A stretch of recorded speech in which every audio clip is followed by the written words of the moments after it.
All right, so welcome to our review of the Titanic rate sheet.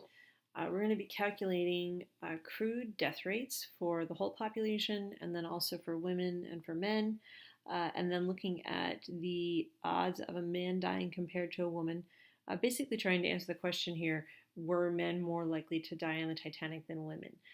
If we look at just at the straight death statistics, it does look like, yes, men were more likely to die.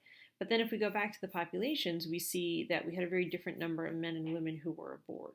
So, first of all, our first step is going to be to calculate the crude death rate for all passengers. So if you took a look at the handout on calculating rates, you'd see that the way we calculate any death rate is to take the total number of deaths and divide it by the total population.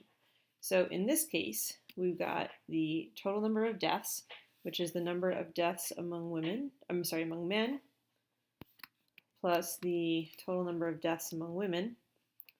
And then we're going to divide that whole thing by the total number of deaths, which is 13,130. Okay, so we've got our total number of deaths for our numerator, and our denominator is the total population. What this gets us is 8,630 divided by 13,130, which gives us, and then we're going to multiply by 1,000 because that's how we're expressing this per 1,000 population. So when we do the math out here, we get about 657 deaths per 1,000 population. All right, so we added up our total number of deaths, 7,090 for the men, 1,540 for the women, and then we divided by the total number of passengers, which was our total population from up here, and then we multiplied by 1,000. If you looked at the calculating rates handout, you probably saw this expressed per 100,000. That is typically how we do it, but this is such a small population, only 13,000 people, that we're going to express it per 1,000 instead. And all we do here, if we're going to express this per 100,000, is to multiply by 100,000 instead. So that's what we got, 657 deaths per 1,000 population. So next we're going to be looking at the group-specific death rate for males. It's the same basic formula. We've got the total number of deaths divided by the total population, but we have slightly different numbers here, right? Because we're just looking at the men. So we've got 7,090 dead divided by the total number that got on, which was 8,510. And then we're going to multiply by 1,000, so we could do this per 1,000 population.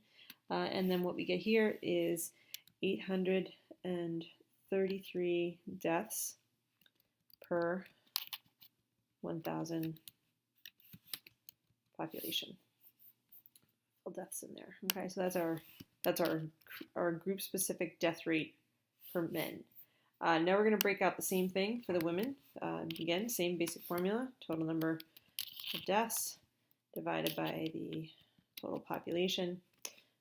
Here our total number of deaths for women is 1,540 divided by the total number of female passengers, which was 4,620. Multiplied by 1,000 again, so we can express per 1,000 population.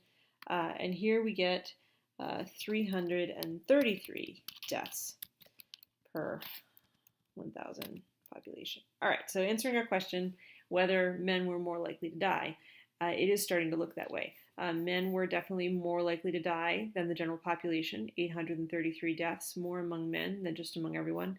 And when we look at them specifically compared to women, we can see 833 deaths per 1,000 instead of 333 for women. And if you take a look back up here at the top, you can see how this is a lot clearer to understand than just looking and trying to guesstimate based on the number of men who got on, the number of women who died, that sort of thing. We're really truly able to compare apples to apples.